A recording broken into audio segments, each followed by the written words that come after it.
Hola a todos y todas. Damos inicio a esta clase número 16 de Historia para la preparación de la PSU. Y lo que vamos a revisar hoy día es, como está señalado allí en el título de la clase de hoy, Chile a mediados del siglo XX.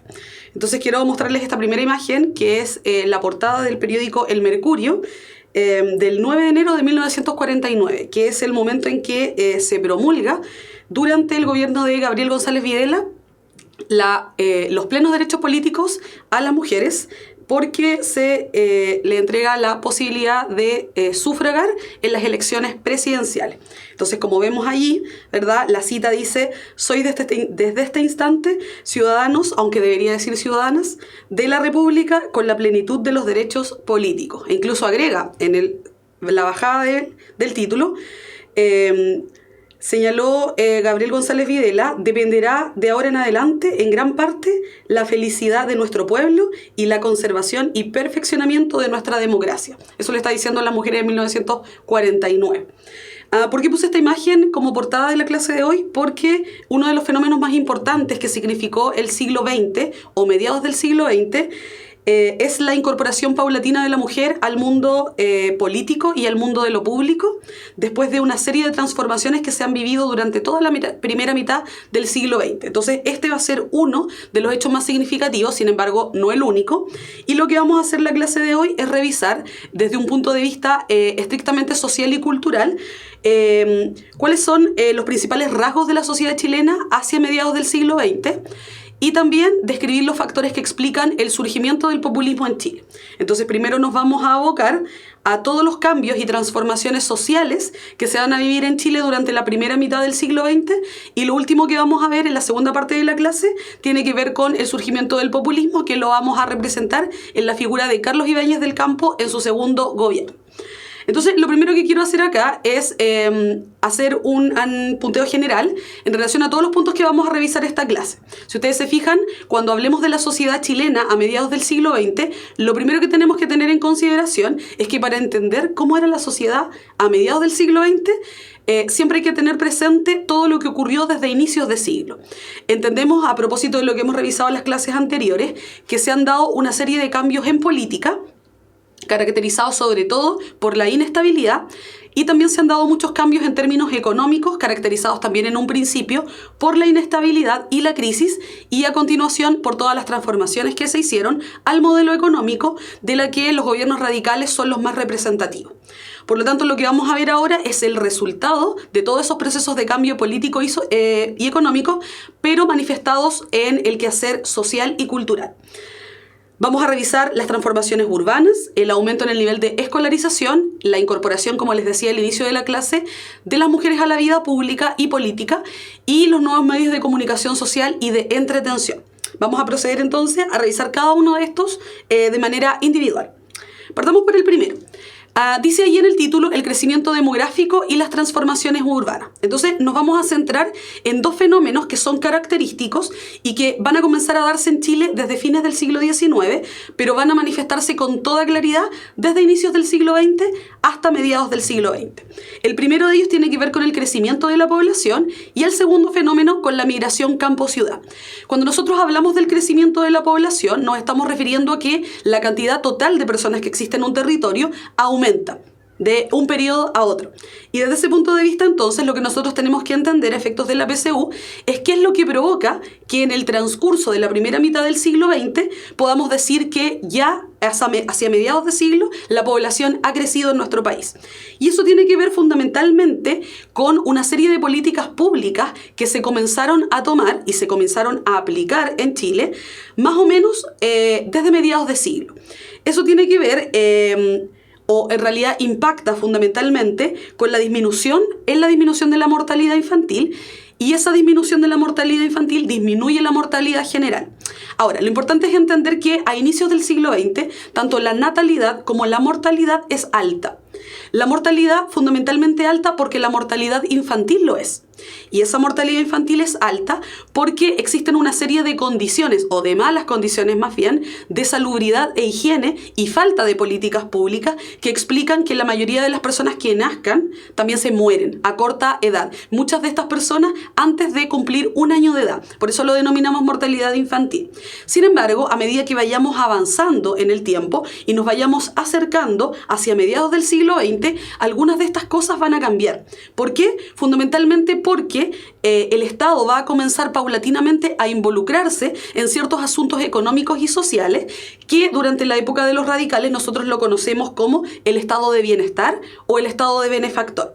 Desde ese punto de vista, entonces, el Estado va a iniciar ciertas políticas públicas que van a mejorar considerablemente no solo la salud de las personas, sino también las condiciones de salubridad, higiene y de vivienda, lo que en términos estrictos va a repercutir en una disminución de la mortalidad infantil, de la mortalidad en general y en consecuencia entonces junto con el aumento en la esperanza de vida de las personas, viven mucho más que a principios de siglo, esto va a generar como consecuencia final que la cantidad total de personas que hay en Chile aumente de manera considerable. Entonces tenemos que entender que entre el crecimiento de la población y la aplicación de políticas públicas como consecuencia de la aplicación del modelo de bienestar están estrechamente ligados, estrechamente relacionados. Desde ese punto de vista, entonces, va a ser uno de los primeros cambios entre inicios de siglo y mediados de siglo. El segundo fenómeno, que ya está anunciado acá en la diapositiva, tiene que ver con la migración campo-ciudad, que es un fenómeno también del que hemos hablado con anterioridad. Tenemos que entender que, como consecuencia, si lo retrotraemos en el tiempo, por ejemplo, de la incorporación de los territorios en el norte de Chile, Tarapacá y Antofagasta, esto generó una movilidad de personas nunca antes vista en la historia de nuestro país.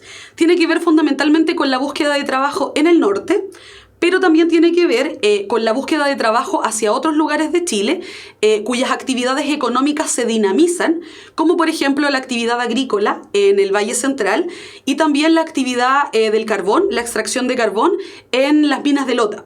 Y estas actividades económicas se reactivan como consecuencia de la actividad minera y por lo tanto producen un movimiento interno de personas que es bastante en cuanto a su volumen. Desde ese punto de vista, entonces, lo que va a ocurrir es que como las personas se trasladan constantemente, muchos de los lugares donde se van a trasladar con el tiempo se van a convertir en ciudades. Y luego ya formadas como ciudades, la gente va a seguir migrando a estos lugares justamente porque entienden que allí hay trabajo. No importa en qué condiciones, pero seguramente se va a encontrar trabajo. Desde ese punto de vista, entonces, la ciudad va a experimentar una serie de cambios a mediados de siglo como consecuencia de este fenómeno migratorio. Y lo que está enunciado acá y lo que está enumerado acá en la diapositiva tiene que ver con todas las transformaciones que la ciudad vivió como consecuencia de estos procesos migratorios desde fines del siglo XIX y hasta más o menos 1930-1940. Primero que todo, el crecimiento urbano. Estamos diciendo con crecimiento urbano que la ciudad va a crecer en extensión. Cada vez llegan más personas y entonces la ciudad tiene que preparar su infraestructura o mejorarla, ampliarla para recibir a todos estos que llegan desde distintos lugares del país. Y no estamos pensando solo en Santiago, sino que estamos pensando también en Valparaíso, estamos pensando en el norte, estamos pensando en el sur, no solamente en esta parte de Chile. Y desde ese punto de vista, entonces, la ciudad se va a expandir en su radio y va a ser cada vez más grande. ¿Sí? Desde ese punto de vista, entonces, la expansión de la ciudad, el crecimiento urbano y la gran cantidad de personas que continúan llegando va a hacer que otros fenómenos al interior de la vida en la ciudad se modifiquen también. Por ejemplo, los que están señalados acá, que son los tres últimos. El cambio en el transporte público, porque si hay cada vez mayor cantidad de personas, entonces resulta que en la medida en que la ciudad crezca, eso va a hacer que los tiempos de traslado, con el tiempo, vayan aumentando mucho más que como eran en otros momentos. Entonces, de alguna manera se van a incorporar nuevos medios que agilicen ese transporte por los distintos lugares de la ciudad. Desde ese punto de vista, entonces, en esta época, por ejemplo, a inicios de siglo, va a llegar el primer tranvía a Santiago. Y también a Valparaíso, que es un transporte público que va a funcionar con electricidad. Y eso va a marcar un cambio, no solamente en tema en lo que relacionado con los tiempos de transporte, sino que también un cambio en términos de cuán moderna se van a ver algunas ciudades en esta parte de Chile, sobre todo en la zona central. Por otro lado, tenemos también la electrificación nacional, que si bien se va a iniciar el proceso a inicios de siglo, van a ser los gobiernos radicales a mediados del siglo XX quienes van a iniciar un proceso de electrificación nacional. Primero se van a ocupar del alumbrado público, por supuesto para mejorar la apariencia de la ciudad y por supuesto también la seguridad. Pero, sobre todo también teniendo en consideración que los gobiernos radicales llevaron a cabo un proceso de industrialización.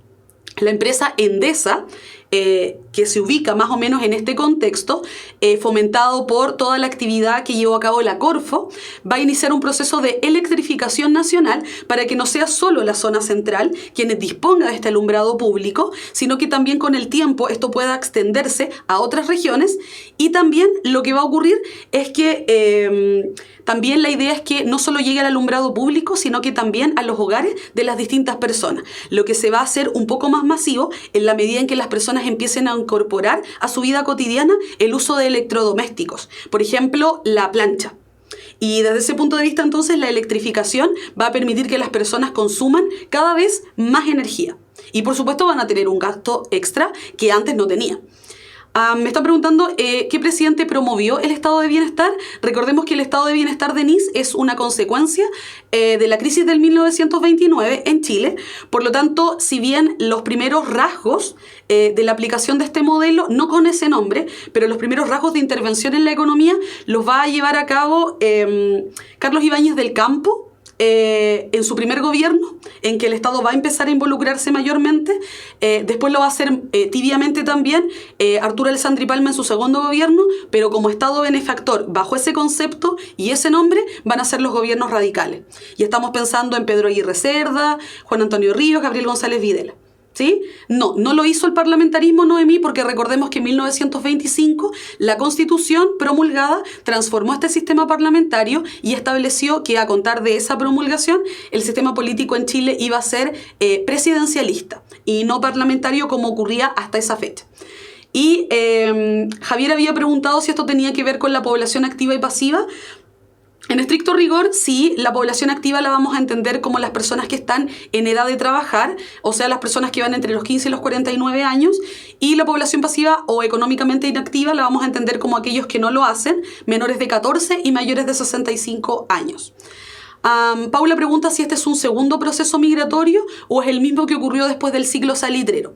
En estricto rigor es el mismo, Paula, porque lo que estamos señalando en esta clase y lo que yo estoy explicando particularmente ahora tiene que ver con las consecuencias que todo ese proceso migratorio produjo en Chile para que entendamos cómo llegó Chile a estar como estaba a mediados del siglo XX. Por lo tanto, estamos hablando de las consecuencias de ese proceso migratorio que se va a iniciar como consecuencia del ciclo salitrero.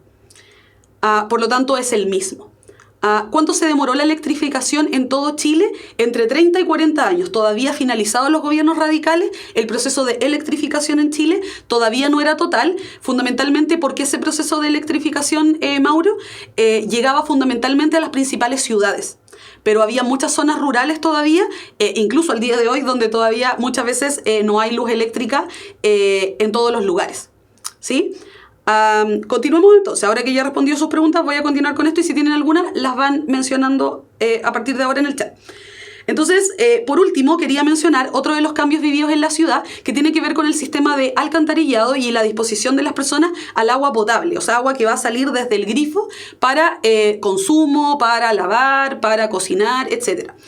Y ustedes tienen que entender que a inicios de siglo, y si tomamos en consideración, por ejemplo, el contexto de la cuestión social, el sistema de alcantarillado va a ser una prioridad, no desde inicios de siglo, pero cuando lo asociamos a la idea del estado de bienestar, mediados de siglo, años 30, 40, 50, vamos a entender que el alcantarillado se va a hacer cada vez más importante. ¿Por qué?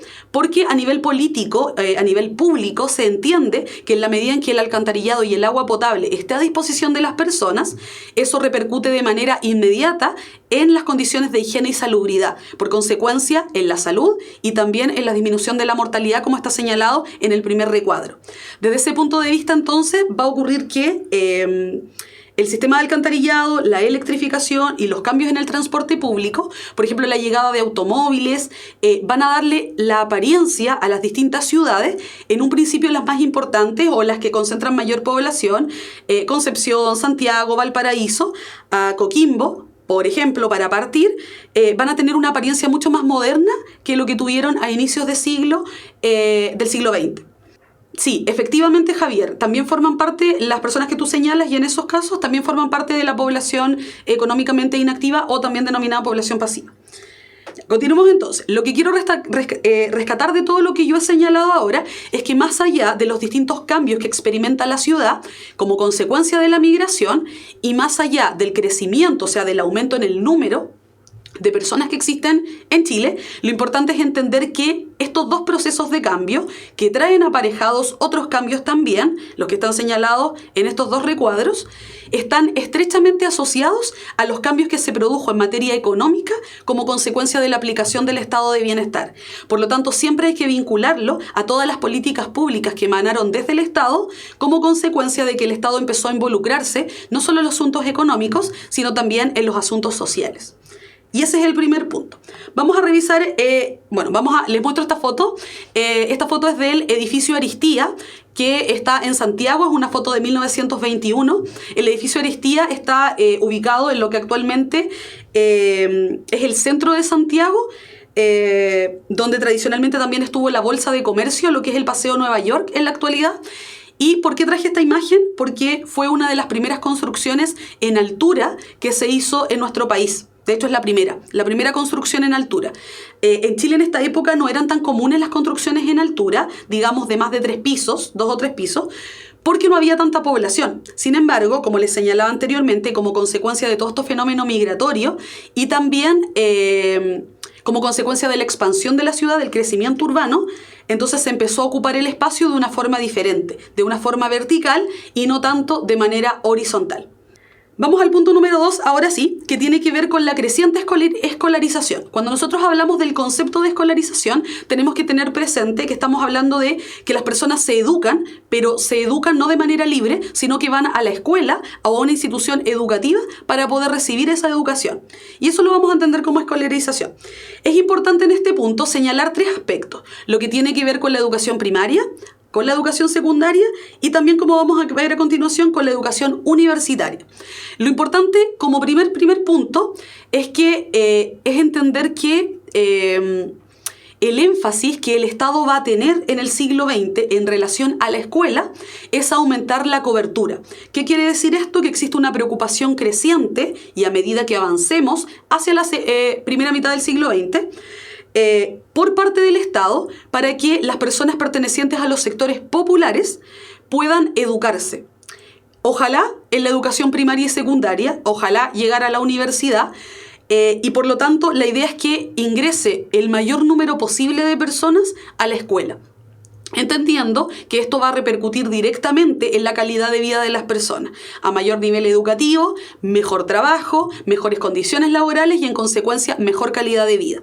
Desde ese punto de vista entonces tenemos que entender que también está estrechamente ligado al estado de bienestar, que a propósito de la pregunta de Noemí, tiene que ver con cómo el Estado comienza a aumentar su gasto para invertir, como su mismo nombre lo señala, en que las personas estén bien, en el bienestar de las personas, que se asocia tradicionalmente a proporcionar lo básico y lo mínimo que requiere una persona o una familia para poder vivir en condiciones óptimas, salud, educación y vivienda. Entonces el Estado empieza a gastar mayor cantidad de su presupuesto para invertir en estos aspectos y en aquellos que no pueden acceder de forma autónoma a estos servicios básicos. Eso lo vamos a entender como estado de bienestar, Noemí.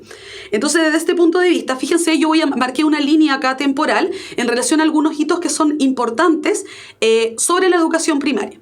En 1920 se va a decretar la Ley de Instrucción Primaria Obligatoria.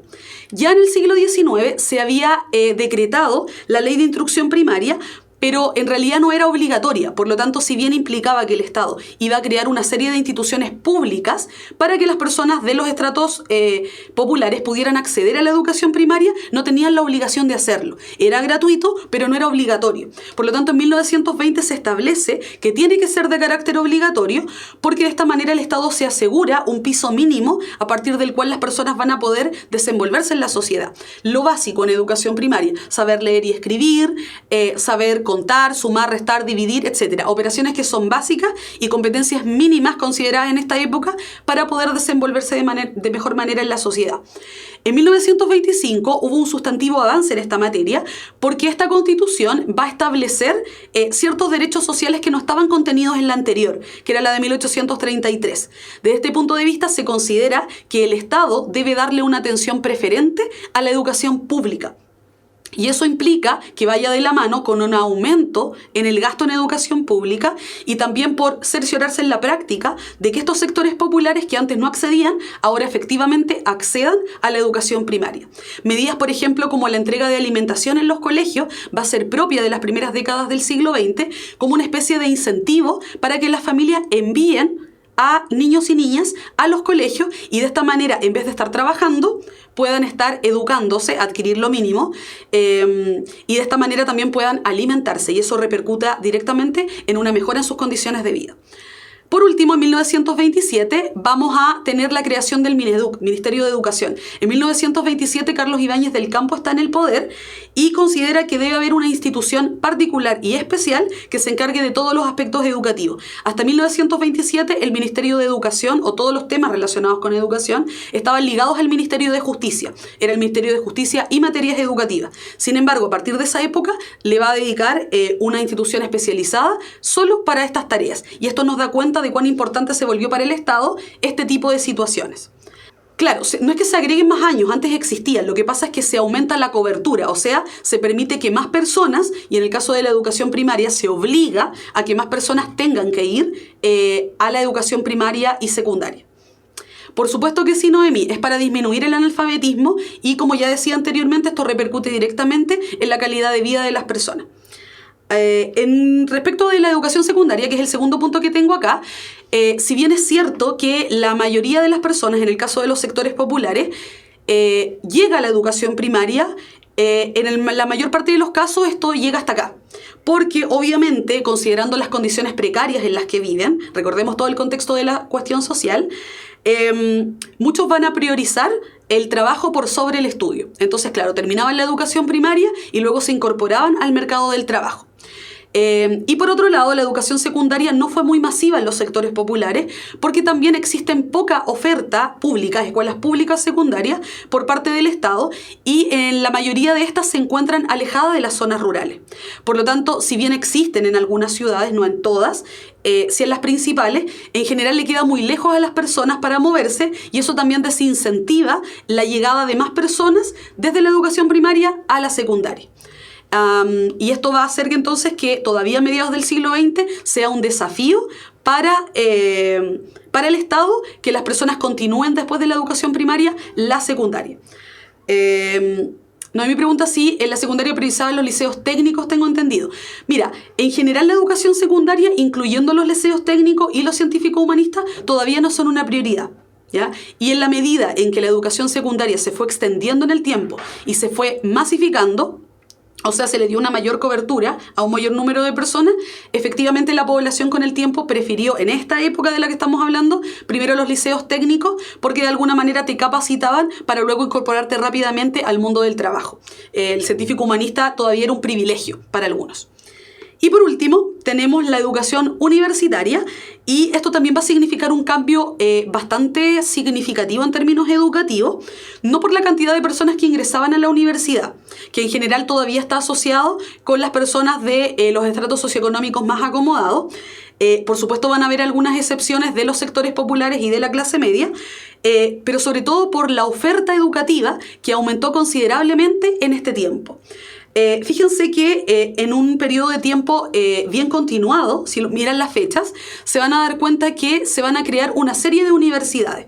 Por ejemplo, en 1919 la Universidad de Concepción, Federico Santa María, Católica Valparaíso, Universidad Técnica del Estado, vinculándolo a lo que dice Noemí, de priorizar la educación técnica.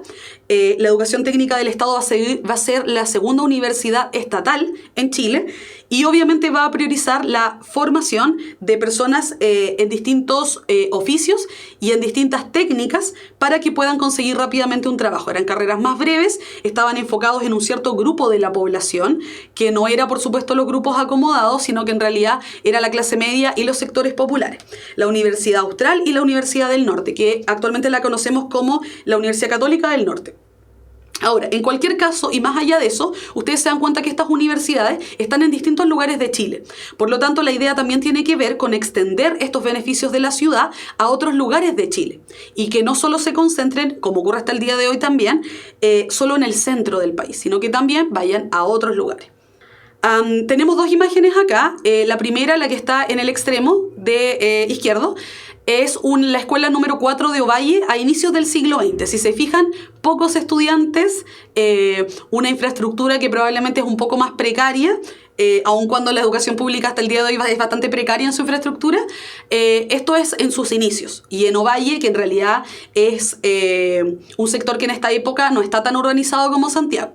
Y tenemos acá otra fotografía que es de estudiantes de la Escuela Normal número 1 de Santiago en 1954. Estas escuelas normales eran lugares donde se preparaba a profesores, a hombres y mujeres, para ser profesores y profesoras, para que luego fueran a las escuelas primarias y secundarias a enseñar. Entonces, desde ese punto de vista, la fotografía lo que hace es mostrar estas personas, porque era muy característico de esta época que cada escuela normal tuviera uniforme, ¿ya? Y estaban separados en hombres y mujeres por género. Y también lo traigo acá la imagen porque es importante destacar que en la medida en que se formaron escuelas normales, o sea, escuelas que preparaban a personas para ser profesores y profesoras, esto también contribuyó y repercutió de forma muy positiva en la formación de las personas, porque claramente la educación que iban a recibir las personas en las escuelas iba a ser de mejor calidad y cada vez se iba formalizando y estructurando mucho más, ¿ya? Si la iglesia presta algún tipo de incentivo para estudiar, en general en esta época lo que va a ocurrir es igual que ahora, es que van a coexistir.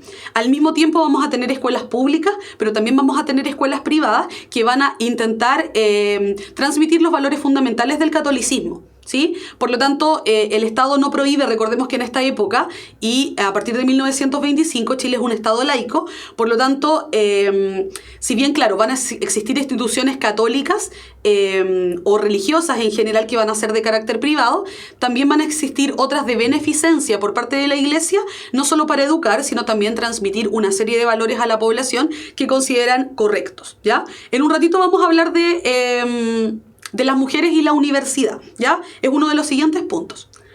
Pasemos al número 3. Dice, de hecho, es el siguiente punto, se adelantaron un poquito. Es la incorporación de la mujer a los espacios públicos. Si nosotros lo pensamos en términos históricos, tradicionalmente la mujer ha existido en la historia, ¿cierto? ¿Verdad? Siempre ha existido desde el inicio de los tiempos, solo que sistemáticamente se le ha marginado de los relatos públicos o de los relatos históricos más importantes, porque en su mayoría muchos de estos fueron escritos por hombres y siguen siendo escritos por hombres hasta el día de hoy.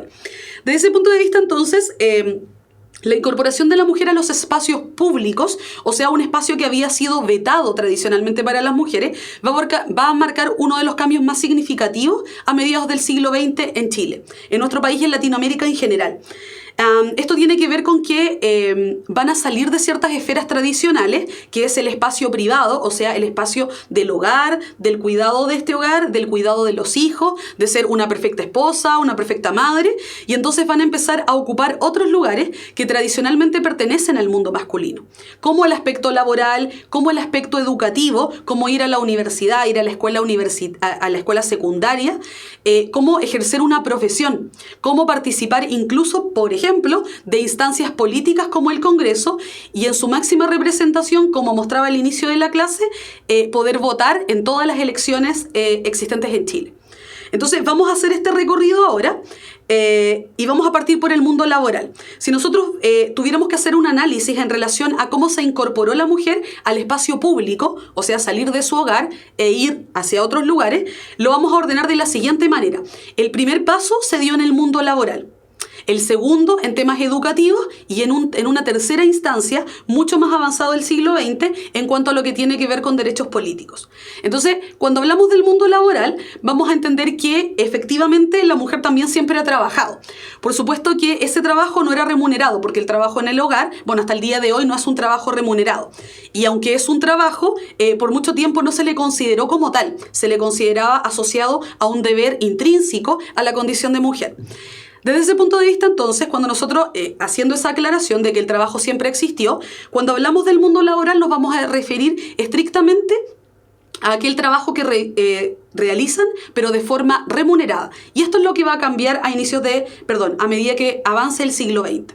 Entonces, se van a incorporar al trabajo, por ejemplo, doméstico, como empleadas domésticas, pero también se van a incorporar en la industria, sobre todo asociado al proceso de industrialización que se inició en Chile bajo la época de los gobiernos radicales. Se va a requerir cada vez mayor mano de obra para que trabajen en esas industrias, y en el caso particular de la mujer, no desprovisto de un montón de estereotipos de género también, vamos a tener que sobre todo se van a integrar a la industria textil.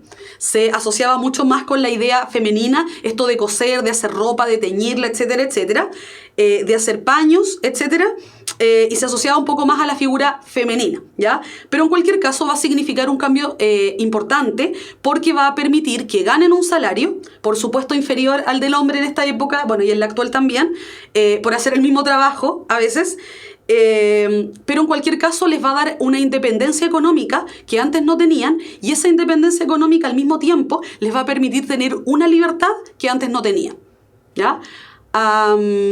Claro, en el resto del mundo, Victoria, la incorporación de la mujer tiene que ver con la crisis del 29, pero en el caso particular de Chile, indirectamente, ¿se fijan? Porque no es consecuencia misma de la crisis, sino que, como consecuencia de la crisis, se modificó el modelo económico y en Chile se optó por industrializar este país para hacerlo independiente de los vaivenes de la economía externa. Entonces eso permitió que hubiesen más puestos de trabajo, y algunos de estos puestos de trabajo fueron paulatinamente ocupados por mujeres también. Entonces indirectamente tiene que ver con la crisis del 29. Y no vamos a dejar de lado, como ya lo decía delante, que también van a haber trabajos informales y mal pagados. En segundo lugar, vamos a hablar del siguiente paso, que es cómo la mujer se incorpora o las mujeres se incorporan al mundo educativo. ¿Ya? Tradicionalmente y hasta inicios del siglo XX, 1920 incluso, podríamos hablar de bajos niveles de escolarización. A pesar de que en el mundo del trabajo se fueron incorporando, sobre todo en los sectores populares, esto responde en el mundo laboral a una necesidad, que es la necesidad de mantener una familia, que es la necesidad de generar mayores ingresos porque pertenecen a los sectores más desfavorecidos de este país. Sin embargo, cuando hablamos de la educación, todavía seguían primando una serie de estereotipos que hacían que o se postergara la educación por el trabajo, o en términos estrictos, pasaba mucho con los grupos acomodados también, que se postergara la educación porque en realidad se consideraba que eso no era propio de labores estrictamente asociadas a lo femenino, ¿ya? Ahora, sí es importante destacar que a medida que fue pasando el tiempo, se incorporaron tenuemente a la educación primaria, a la educación secundaria y tempranamente algunas mujeres, pero de la aristocracia y de la oligarquía, se incorporaron a la educación universitaria. A propósito de la pregunta que hacían delante algunos de ustedes, tenemos que considerar que en 1877, esto es siglo XIX, se promulga lo que se llamó en esta época el decreto Munátegui, que es el que le va a permitir a las mujeres poder ingresar y estudiar a la universidad. Tradicionalmente podían estudiar, pero no carreras universitarias, ¿se fijan? Por lo tanto, este decreto en 1877, que es temprano igual, le va a permitir a las mujeres hacerlo. Sin embargo, no ocurrió que masivamente las mujeres acudieran a la universidad. En los sectores socioeconómicos acomodados, sobre todo, porque esto tenía que ver con los estereotipos de género de los que ya hablábamos. Y en los sectores populares porque priorizaban, por supuesto, el trabajo. Había que comer antes que estudiar.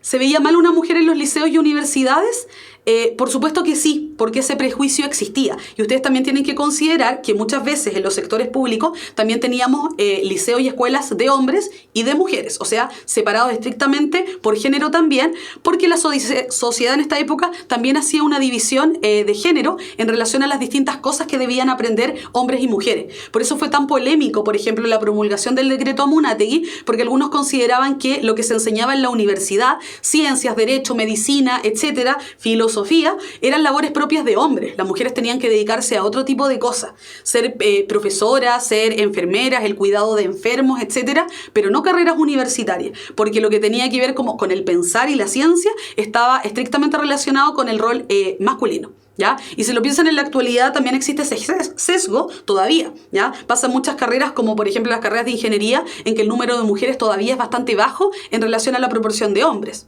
¿ya? Claro, y eso marcó paulatinamente, a diferencia de lo que ocurrió con los otros aspectos de lo que hemos hablado, un cambio que es paulatino, que es lento en el caso de la mujer, ¿ya? Sí, la universidad es gratis, Denise.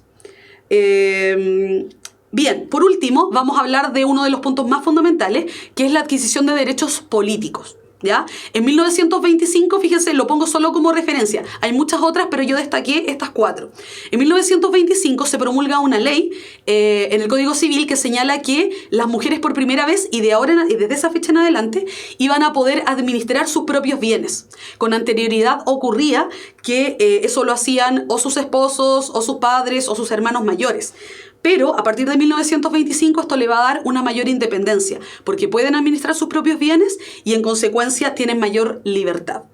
En 1935 se va a establecer por primera vez el voto femenino en las elecciones municipales.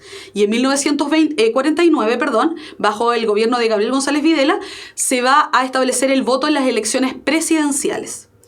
Y claramente no van a votar en 1949, sino en las elecciones de 1952, pero la fecha de promulgación es 1949. Y fíjense que como hito no menor, bastante relevante, en 1951 es la primera vez que en Chile una mujer logra llegar a participar del Congreso como diputada, ¿ya? Quiero destacar acá, fíjense en esta imagen, una escuela pública en 1930. Se fijan que muchas escuelas estaban divididas por género, escuelas para hombres, escuelas para mujeres, porque se enseñaban cosas diferentes, ¿ya?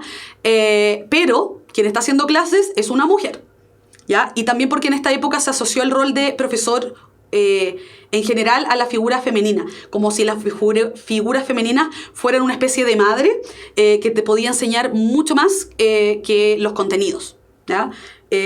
Lo que es otro estereotipo de género, por supuesto. Y tenemos acá 2 imágenes importantes, corresponden a la misma persona, que es Eloísa Díaz. Y Eloísa Díaz fue la primera mujer en Chile y en Sudamérica que logró ingresar a la universidad y fue la primera mujer que se tituló como médica en la Universidad de Chile. Entonces, en la primera imagen vemos el retrato de ella y en la segunda imagen una fotografía con todos sus compañeros de universidad que, como se fijan, son puros hombres, ¿ya? Y eso fue un avance significativo que dieron las mujeres por señalar ya en el siglo XIX que esto no tenía que ver con un tema de aptitudes ni de capacidades, sino solo con sesgos de género, ¿ya? No, en general la idea de ir a votar con sus maridos tiene más que ver con una tradición que pertenece al mundo de lo cultural. En estricto rigor pueden ir a votar solas. Piensan las mujeres de las clases populares muchas veces que no necesariamente tenían ese marido e iban solas a votar igualmente, ¿ya? Miren esta imagen, aquí tenemos la prueba fehaciente, ven, para que ustedes lo puedan creer, de mediados de siglo. Esta es una imagen de la primera vez que las mujeres pudieron sufragar en las elecciones presidenciales. Iban solitas, ¿ya? Aunque por tradición muchas de ellas podían ir con sus maridos, pero no era porque la ley lo exigiera así. Vamos al último punto, que tiene que ver con los nuevos medios de comunicación social. Tradicionalmente en Chile, el medio de comunicación más eficiente, o el que más se acercaba a la vida de las personas, tenía que ver con la prensa. Pero el problema de la prensa es que es prensa escrita. no como ocurre en la actualidad, que hay muchos medios a través de los cuales podemos informarnos. Sin embargo, en esta época, y hasta bien entrado el siglo XX, 1920, 1930, la prensa seguía teniendo una prioridad importante. Pero no todo el mundo en Chile sabe leer, y en la medida en que la cobertura en escolarización es bastante lenta, piensen por ejemplo en lo que hablábamos de las mujeres recién, no todo el mundo accede a la prensa en la masividad como lo podían hacer otros medios de comunicación. Desde este punto de vista, cuando hablamos de la radio y el cine, tenemos que entender que la revolución que provocó a nivel informativo en los medios de comunicación fue inmensa. ¿Por qué? Porque en la radio, y en el cine no se requiere saber necesariamente leer y escribir. No se requiere estar alfabetizado para poder entender. Porque claro, se usa la palabra, pero la palabra hablada y no la palabra escrita necesariamente. Por lo tanto, desde este punto de vista, pensemos que vinieron a revolucionar la forma en cómo las personas se informaban. Y porque también se utilizaron no solo como medio de información para temas políticos puntualmente, sino que también se utilizaron como un medio de entretención. Para muchas personas la radio significó y significa hasta el día de hoy un medio de compañía. ¿Ya? Todas las personas, no sé, que en la noche tienen que trabajar en un turno de noche y escuchan la radio y se sienten acompañados o acompañadas, finalmente se transforman en un medio de comunicación que es masivo. ¿Y por qué masivo? Porque en realidad las personas que pueden acceder a estos, porque no tienen el requisito de saber leer y escribir, es mucho mayor que el que alguna vez tuvo la prensa. Desde ese punto de vista también es importante entender, creo que la primera película chilena, Mauro, fue El Húsar de la Muerte, ¿ya? Creo, no estoy segura, pero creo que fue la primera película chilena, pero no la primera que se transmitió en Chile, ¿ya? Sí, la primera financiada con dinero chileno, por actores chilenos, El Húsar de la Muerte creo que es, ¿ya? Y era una película muda, ¿ya? No tenía texto, solo música. Y como decía anteriormente, entonces vinieron a revolucionar el mundo de las comunicaciones acá. Entonces, paulatinamente, en la medida en que la radio y el cine se transformaron en medios de comunicación mucho más atractivos que la prensa también tuvo que ir generando ciertos cambios e incorporó las distintas secciones, también las secciones de entretención, de deportes, para que las personas no dejaran de lado también la prensa escrita. Ahora, fíjense acá, la radio, lo vamos a señalar ahí, es un medio de comunicación masivo no escrito, lo que ya he señalado. En 1922 se hizo la primera transmisión radial en Chile y se hizo desde las oficinas del periódico El Mercurio, ¿ya? Y en 1923, solo como una anécdota, se transmitió el primer discurso presidencial, que en este caso era de Arturo Alessandri Palma, que se dirigió a un segmento de la población importante a través de la vía radial. Y esto también lo pongo acá para que ustedes entiendan que con el tiempo estos medios de comunicación también se fueron transformando en métodos o en medios a partir de los cuales no solo se podía informar, sino que también se les podía utilizar como un mecanismo más dentro de los tantos para hacer propaganda política. Por lo tanto, esos usos que ya se habían descubierto a inicios de siglo en otras partes del mundo, como en Europa y Estados Unidos, paulatinamente también vinieron llegando a Chile. En el caso del cine, fíjense ahí, en 1905 se instaló la primera sala de cine en Santiago, y eso es bien tempranamente, en el siglo XX. Sin embargo, lo que más popularidad tuvo en esta época es el cine norteamericano, sobre todo vinculado a la época de prosperidad que hubo en Estados Unidos, en lo que llamamos los locos años 20, y desde ese punto de vista entonces llegó mucho cine norteamericano, que tenía como objetivo también transmitir un modelo de vida y un estilo de vida particular, que es el estilo de vida norteamericano, ¿ya? Y en 1934 se creó Chile Films, que va a ser una industria estatal con financiamiento público para que se pudieran producir películas en Chile, como la que le mencionaba recién a Mauro, que es El Húsar de la Muerte, ¿ya?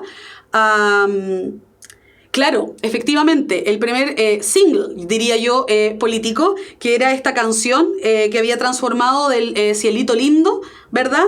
Pero para hacer su propia campaña presidencial, ¿ya? Así que obviamente ahí uno ve cómo se utilizó los medios de comunicación también con fines políticos. Esta imagen, fíjense, es recién de lo que estábamos hablando, que es la imagen en el centro. Ustedes ven a Arturo Alessandri, transmitiendo un discurso presidencial para que pudiera llegar a la población. En esta época, en cualquier caso, no es que haya muchas radios, muchas radioemisoras. Muchas personas fabricaban sus radios de manera artesanal para poder escuchar las distintas señales que no eran de largo alcance, pero en esta época una radio es muy cara de comprar, ¿ya? Por supuesto que sí, Victoria. La radio toma protagonismo y ese protagonismo con el tiempo va a ser por sobre la prensa escrita, pero sobre todo en los sectores populares, porque tradicionalmente la prensa, como tenía que saber leer y escribir, estaba reservado para algunos segmentos de la población, ¿ya? Y aunque en algún minuto los obreros en sus organizaciones incentivaron la lectura y la alfabetización del resto de los obreros, todavía no era tan masivo en el resto de Chile. Y esto que está acá es justamente lo que señalaba delante, que es una imagen de la película El Húsar de la Muerte, ¿ya? Que fue una de las primeras películas chilenas en filmarse acá y realizarse acá con financiamiento público, ¿ya? Entonces, antes de pasar a este siguiente tema, que es importante que ustedes puedan entender que todos estos cambios de los que yo estaba hablando anteriormente van a significar, de alguna manera, que la apariencia de Chile, desde inicios del siglo XX hacia mediados del siglo XX, estamos pensando 1950, más o menos, entre el 40 y el 50, va a ser significativamente diferente. Y eso no tiene que ver solamente con el aumento de la población, sino que también con cómo la gente se mueve al interior del país, cómo esto hace que se modernicen las ciudades, que llegue la luz, que lleven nuevos transportes públicos, que lleguen los automóviles, que se generen, por ejemplo, los primeros tacos en las calles, porque hay automóviles que tienen que convivir con las carretas o con los medios de transporte de tracción animal, que van a tener que convivir con los animales, etc. Y también con todos los fenómenos asociados a la importante participación del Estado en asuntos de escolarización, de cobertura en escolarización, y también cómo eso permite, en definitiva, que también las mujeres se puedan incorporar al mundo político. Y todos estos cambios van a ser significativamente importantes para la segunda mitad del siglo XX, porque cuando se enfrenta a esa segunda mitad del siglo XX, tenemos una sociedad que está un poco mejor preparada que a inicios de siglo para poder enfrentar los distintos cambios que van a venir en términos políticos y en términos económicos. ¿Se fijan? Y esto va a tener una directa repercusión. Entonces, cuando nosotros pensemos, por ejemplo, en la sindicalización de los campesinos y de los obreros en la segunda mitad del siglo XX, esto también es consecuencia de un proceso de escolarización y de educación durante la primera mitad del siglo XX. ¿Se fijan? Cuando veamos que las mujeres van a llegar masivamente a la universidad durante la segunda mitad del siglo XX, este es un proceso que se inició con anterioridad. Y cuando veamos todos los estallidos sociales que se van a dar en los años 60, por ejemplo, la formación de bloques revolucionarios, etc., no solo va a tener que ver con asuntos políticos, sino que también se va a tener que ligar estrechamente con todos estos procesos de cambio educativo. Loreto pregunta si el automóvil también se incorporó en este siglo. Efectivamente, estamos hablando de los años 20 en Chile, 1920 más o menos, ¿ya? En honor al tiempo, quiero dejar este contenido para la próxima clase, pero quiero leerles un par de ejercicios en relación a lo que ya hemos revisado, para que ustedes puedan poner a prueba más o menos esto que hemos conversado. Les voy a leer el número 1. Dice: la radio no solo implicó un nuevo medio comunicacional y tecnológico, sino un vehículo para la difusión de mensajes y la articulación de un lenguaje expresivo, que operaba en un registro diferente al de la prensa, más atenta a la formación de la opinión pública que a la entretención masiva.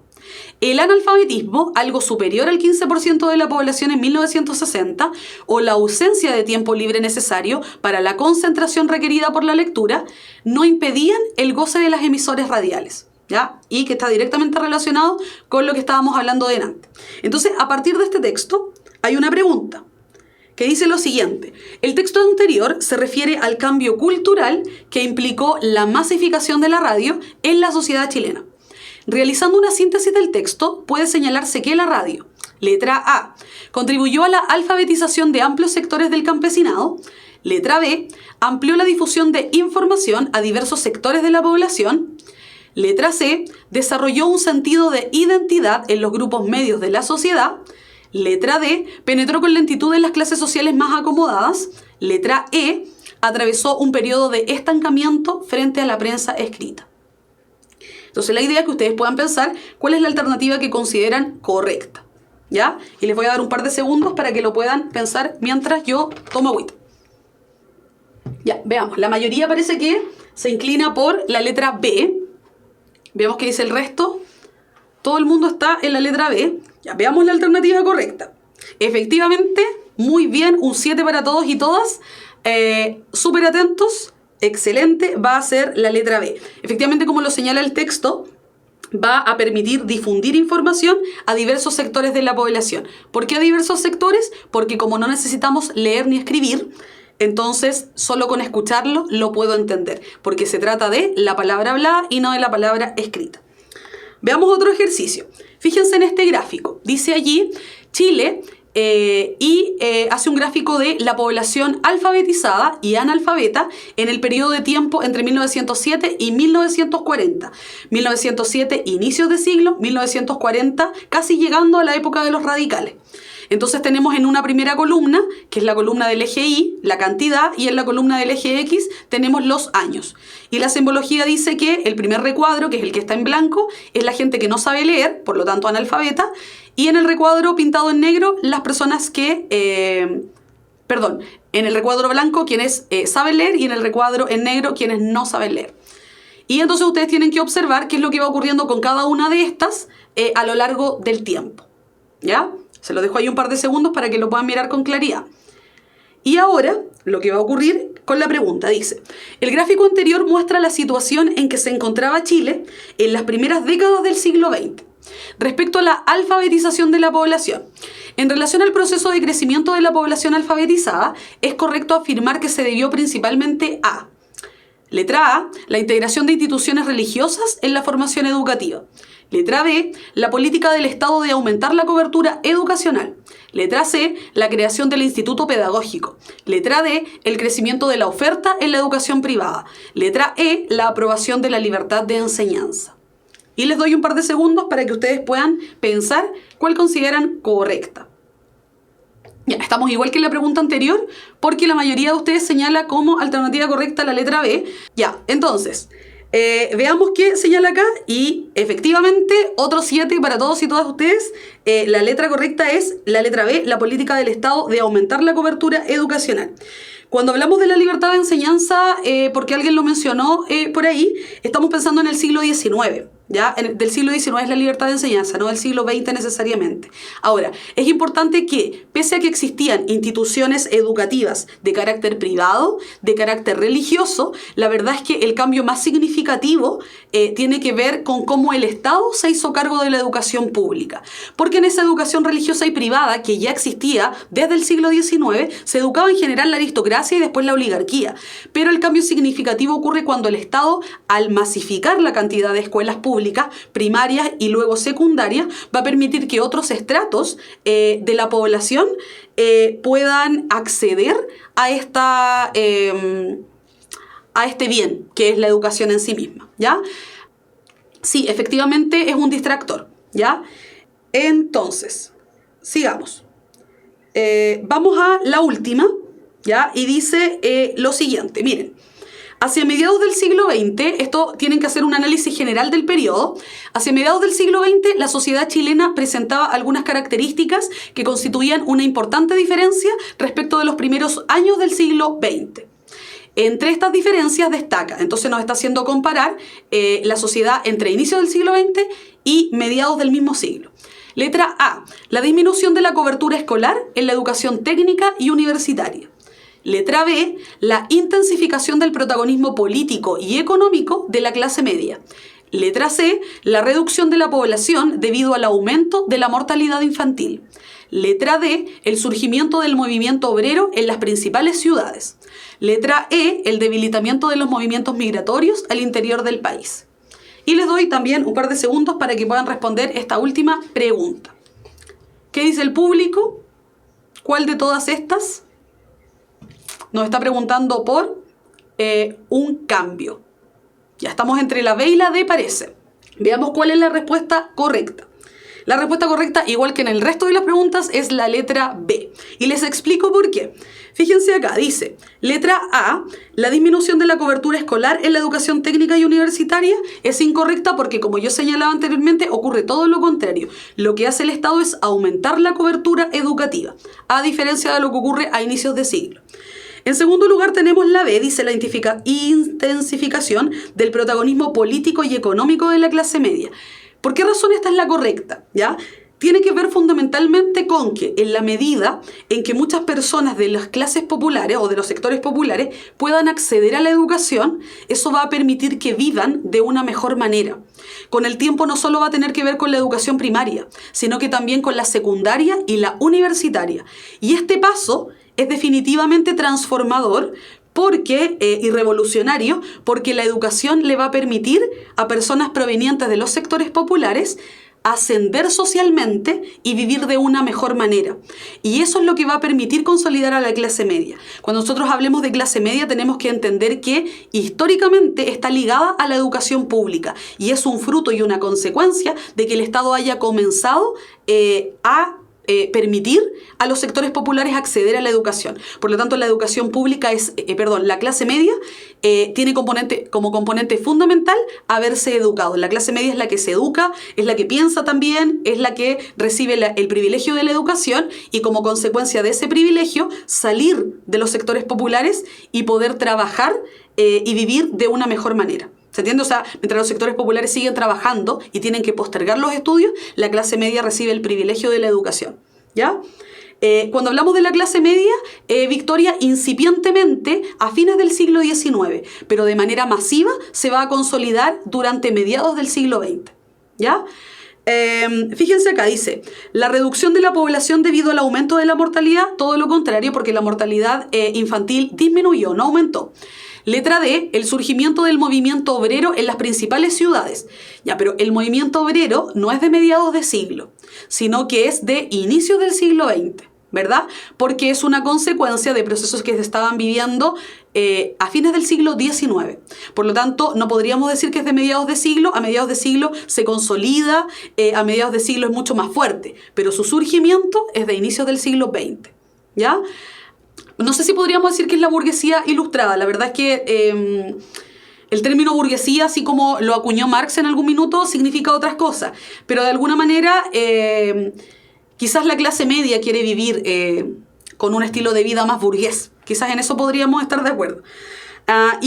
Dice acá la letra E, el debilitamiento de los movimientos migratorios al interior del país. No, todo lo contrario, la gente va a seguir migrando históricamente Chile ha sido un país donde existe una alta movilidad de las personas. Pensémoslo en la época actual incluso, todavía ocurre que las personas migran mucho y todavía por razones de trabajo, aunque también podemos incorporar algunas nuevas ahora como estudios, diversión, etcétera, calidad de vida, qué sé yo, ¿ya? Pero van a continuar estos fenómenos migratorios. ¿Ya? Entonces, ¿por qué se intensifica el protagonismo político y económico de la clase media?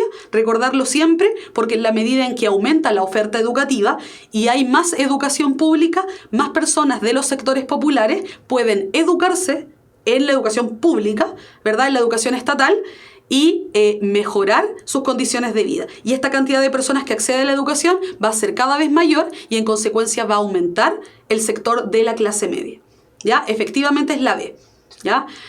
No sé, no me quiero meter en ningún tema polémico en la clase de hoy hablando de Venezuela, pero probablemente lo podemos dejar para mucho más adelante cuando sea un poquito más pertinente en relación a la realidad chilena. ¿Ya?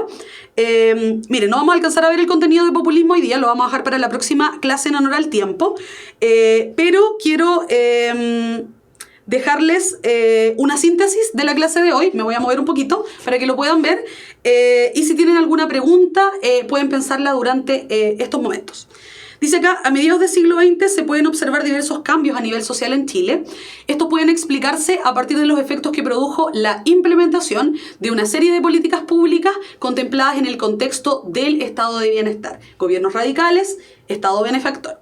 Como consecuencia, la mejora en las condiciones de vida, el acceso a salud y educación, permitieron no solo el mejoramiento de la calidad de vida de los sectores populares, sino también un fortalecimiento de los sectores medios, ¿sí? Que fueron los más beneficiados con el Estado benefactor a lo largo del tiempo. Entre los principales cambios, destacan las transformaciones del paisaje urbano, el aumento en los niveles de escolarización primaria y secundaria, el surgimiento de nuevos medios de comunicación social y el incremento de la participación de las mujeres en los espacios públicos, como consecuencia del avance en relación a la adquisición de derechos civiles y políticos, ¿ya? Por lo tanto, cuando hablamos de política pública, Victoria, nos vamos a estar refiriendo específicamente a medidas que son tomadas por parte del Estado, independiente del gobierno, que tienen como objetivo beneficiar a un grupo específico de la población en una determinada materia. Si yo, por ejemplo, digo que voy a hacer una campaña de vacunación masiva contra el cólera, estoy inventando algo, eso es una política pública, se hace directamente desde una organización estatal y es el Estado quien la impulsa para que llegue a una cantidad determinada de personas y que pueda llegar al mayor número posible de personas, ¿ya? ¿Durante qué años estuvo presente el Estado benefactor? Lo vamos a asociar fundamentalmente a la época de los gobiernos radicales, esto es los años 40 y 50, ¿ya? Sin embargo, durante los años 60 y 70, pensemos en un punto de quiebre, el golpe de Estado en 1973, todavía vamos a poder ver rasgos muy importantes del Estado de benefactor también. Así que 40, 50, sobre todo en el siglo XX, pero también 60 y 70, ¿ya? Hasta el golpe de Estado.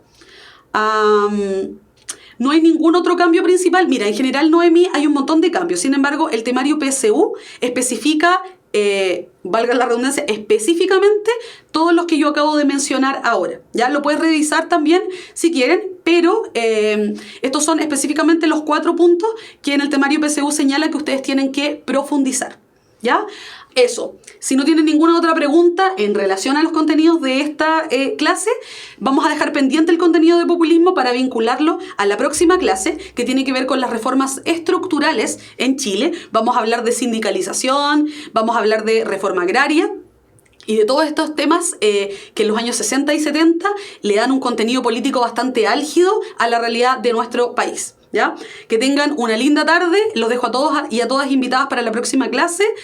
Ha sido un gusto leerlos y leerlas y que tengan una muy buena semana. Nos vemos en la próxima clase y que estén muy bien. Adiós.